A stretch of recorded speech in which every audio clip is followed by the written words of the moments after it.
What up? This is Rama Screen, and it's time for another celeb interview. And in celebration of the new game, Call of Duty Black Ops Cold War, I'm here talking with one of the stars of this new game, Mr. Al Coronel. How are you, Al? I'm good. I'm good. How are you doing? Good, good, good. Congratulations, and thank you for taking the time. So, talk to me about your role on this game. What is it specifically? Well, my involvement with the game, I wasn't sure when I first found out that I had booked the game. I wasn't sure to what extent or involvement I would be in the game, or how much of me you'd see in the game.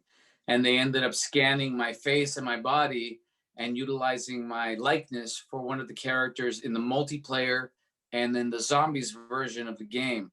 And the character's called, his name is DGI Mendo Garcia, who is a Cuban expatriate who fought during the Cuban Revolution and is now an assassin for hire, basically. So, this facial scanning process, how challenging was that, and how did that work exactly? Did it hurt? No, it didn't hurt it, but it was definitely a new experience for me. I had worked on another video game previously where I had done motion capture, and motion capture is where you wear a specialized suit that has all these reflective dots on it. You wear a special helmet with a mounted camera that captures your facial expressions, and you also have all these reflective dots painted on your face. I didn't have to do motion capture for this game because all that had already been completed for previously in 2018, 2019 in Chicago, and they used a different group of actors for that. There's three components to the game. There's the campaign, which is you follow the story of all the characters throughout the game leading up until the end, completing several missions. And there were other actors that were used for that, but my character was used in multiplayer and zombies. And so my process was more going in, helping develop the look of the character. There were an amazing group over at Treyarch that had, different costumes and outfits for my character to wear, and different weaponry, because again, this is supposed to take place during the Cold War, which the Cold War era was between right after World War II, leading up till about the early 90s. So at that time, different weaponry was being used. And so we had all these throwback weapons that my character utilized. And so what they would do is they would dress me in costume. I would go up onto a rotationary platform or a rotary platform. They'd have me go through different military poses. And then when they found a pose that they would like, they would have me freeze.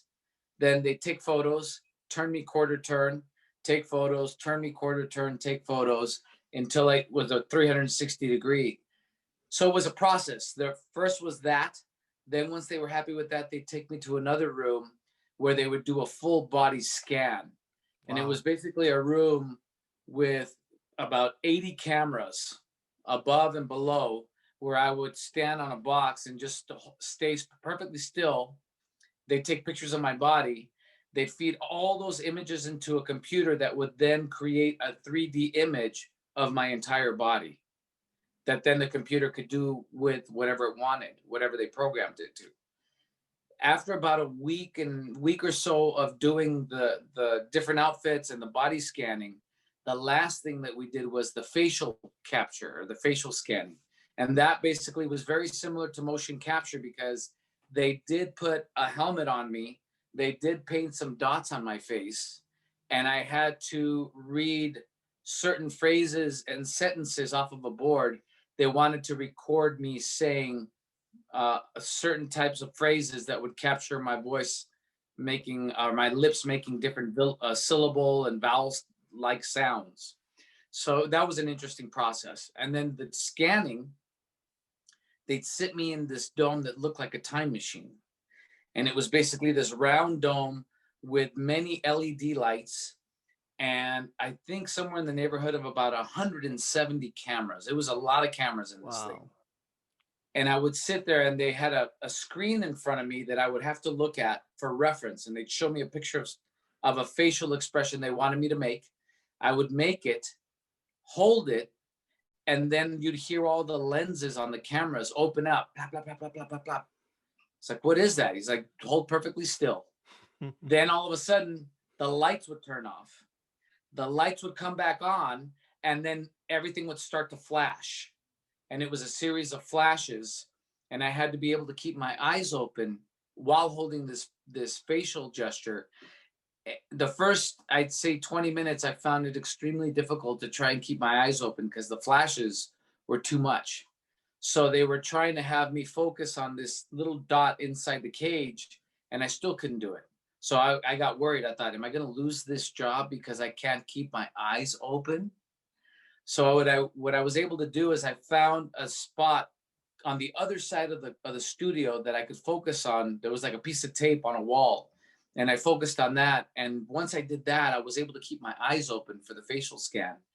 And it was a really interesting process that they took me through for that.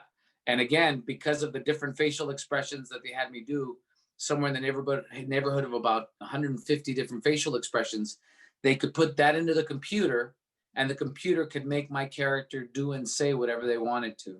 Were you always a gamer? How familiar were you with Call of Duty franchise coming into this project? I've been a fan of Call of Duty for I think since the very first computer PC version of Call of Duty, and so I've been a fan of the game, of the franchise. So I've played all the different versions of Call of Duty. So now to be actually one of the characters in the game is, for me, is certainly a highlight.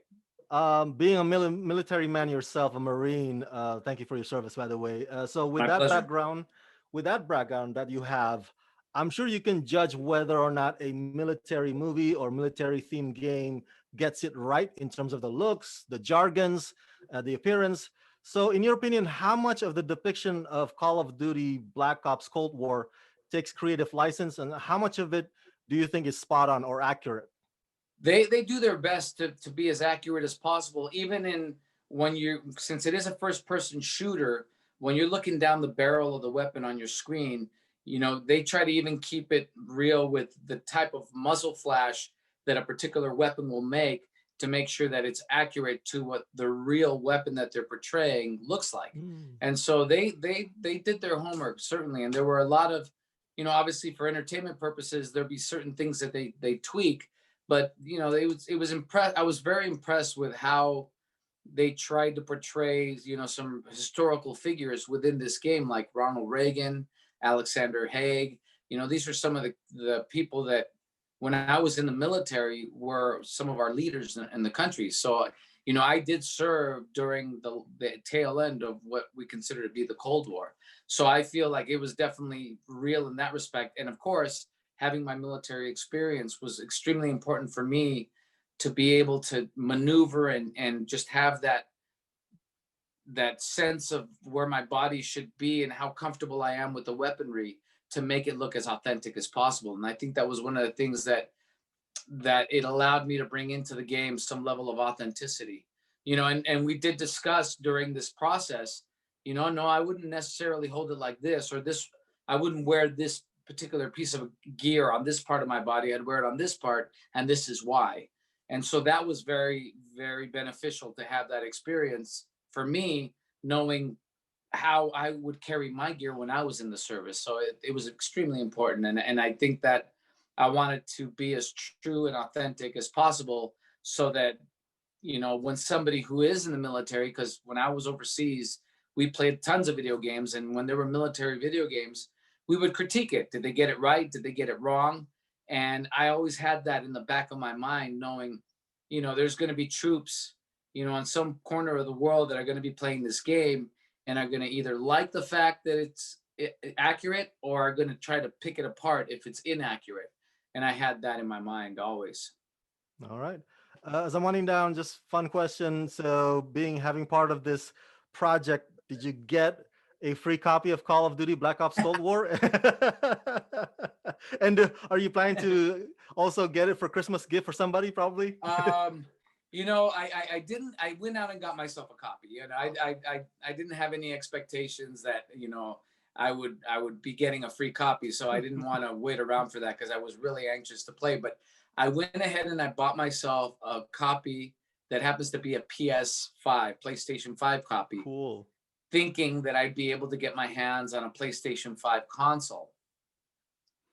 it's impossible right now to get your hands on a PS5. You have a better luck winning the lottery, I think. And I did even try and pull the, hey, by the way, you know who I am? It didn't work. It didn't help. No. So unfortunately, I haven't had the chance to play the game much other than the on my PS4. I played it when it was the alpha, which was a Mm. free download version of the game just to get, feedback from gamers and see what was working and what wasn't.